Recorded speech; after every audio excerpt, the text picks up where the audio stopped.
आव्हानाचे लावून अत्तर आयुष्याला द्यावे उत्तर, आव्हानाला उत्तर म्हणजे विवेकानंद। मुश्किलें दिल के इरादे आजमाती है, ख्वाबों का पर्दा निगाहों से हटाती है, गिरकर हिम्मत न हार ए मुसाफिर, आखिर ठोकरे ही तो इंसान को चलना शिकाती है। आयुष्यात आलेल्या आव्हानाला पेलून स्वतःचं कर्तृत्व सिद्ध करण्याची प्रेरणा देणारं युवा प्रेरणा स्थान म्हणजे विवेकानंद।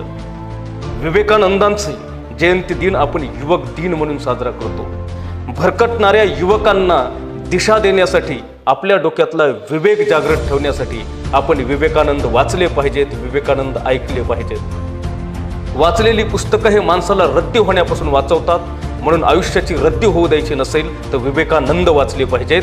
कारण भरकटणाऱ्या तरुणाईच्या आयुष्यामध्ये विवेक जागृत ठेवून जर आयुष्यात आनंद आणायचा असेल तर तुमच्या माझ्या डोक्यामध्ये विवेकानंद जागृत झाले पाहिजेत। उठा, जागे व्हा आणि ध्येय मिळेपर्यंत थांबू नका।